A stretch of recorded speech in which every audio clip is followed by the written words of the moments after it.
Your brand new $1,000,000 log home is rotting. You paid a fortune for the massive logs, the soaring cathedral ceilings, the river rock fireplace. But after just a few years, the logs are turning black. The chinking is cracking, and a strange, musty smell fills the air. Your dream home is turning into a nightmare. Now, picture a trapper's tilt, a crude 90-square-foot cabin built in 1840 with nothing but an axe and a few weeks of labor. It has no foundation, no nails, no modern preservatives. It's been battered by 180 years of Rocky Mountain winters, and it's still standing, solid, dry, ready for another century. How is this possible?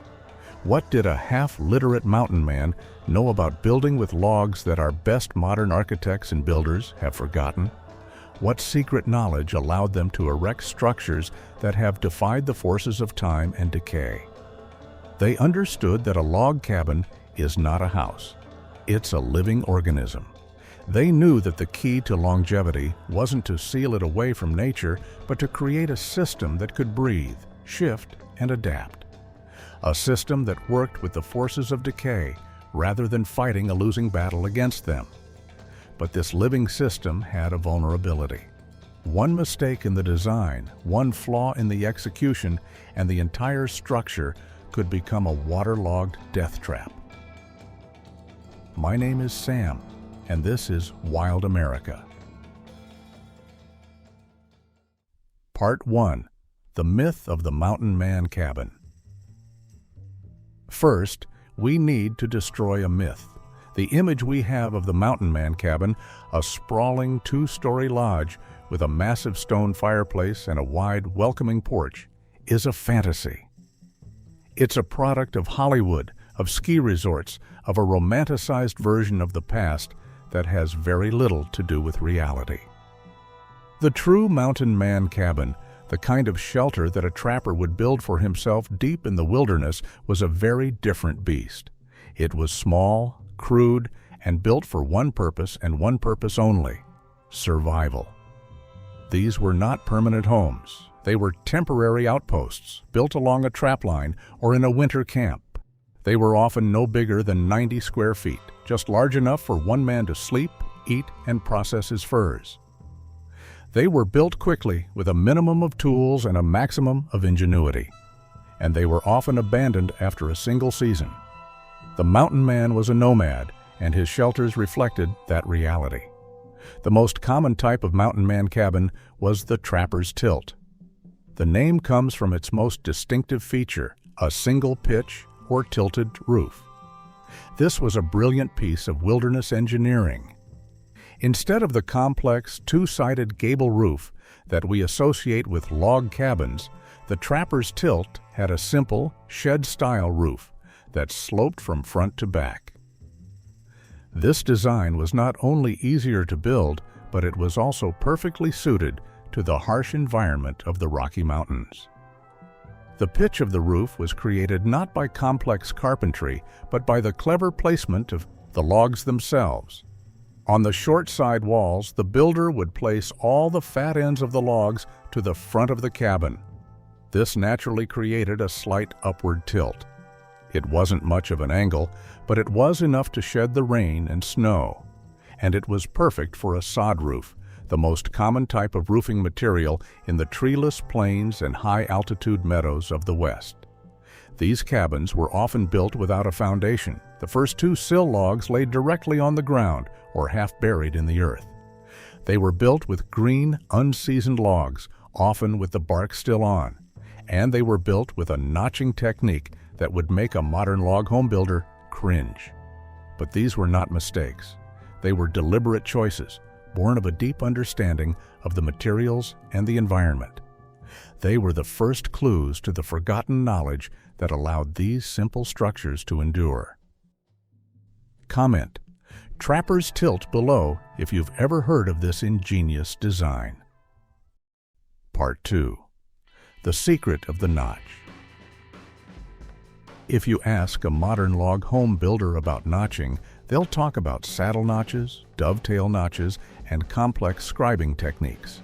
They'll tell you that the notches must be on the bottom of the log to shed water. They'll tell you that it's a slow, painstaking process that requires skill, precision, and expensive tools. The mountain man would have laughed at all of this. His notching technique was fast, simple, and brutally effective, and it violated almost every rule of modern log construction. He notched his logs on the top. This is the second key to the forgotten knowledge. To a modern builder, this is heresy. A notch on the top of a log is a natural water trap, a perfect place for moisture to collect and rot to begin. But the mountain man understood something that we have forgotten.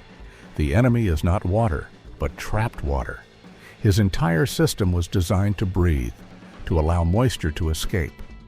The top notch was not a mistake. It was a calculated risk, a trade-off for speed and efficiency. And it was a risk that paid off because of the other elements of his system. Building a trapper's tilt was a race against time. A man alone in the wilderness did not have weeks to spend scribing and fitting logs. He needed a shelter, and he needed it now. The top-notching technique allowed him to log up with incredible speed. A skilled woodsman could chop a notch in a green cedar log in just 3 minutes. He could set an entire log in place in about 12 minutes. A 90-square-foot cabin could be walled up in a matter of days, not weeks. The process was simple. He would mark the width of the notch to be on the log. Then, with a sharp axe, he would chop a notch halfway through the log. He would then drive a long nail or a wooden peg through the notch into the log below. This held everything in place, a temporary clamp that allowed him to work quickly and safely. Then he would cut the notch on the other side and roll the top log into place. No measuring, no scribing, no complex joinery, just a man, an axe, and a deep understanding of the wood. Comment top notch below if you think this technique is surprisingly effective. He also knew to use green logs, another violation of modern building codes. Modern builders insist on seasoned, kiln-dried logs. But the mountain man knew that green logs were softer and easier to chop. He knew that as the green logs dried, they would shrink and settle, tightening the joints and making the structure even stronger. He was not building a static object. He was building a dynamic system, one that would evolve and adapt over time. He was building with time, not against it. But here's the problem nobody talks about. The top notch and the green logs were only part of the system. They were the secrets to speed, but not the secrets to longevity. The real genius of the mountain man cabin was in how it dealt with the one thing that is guaranteed to destroy any wooden structure: water.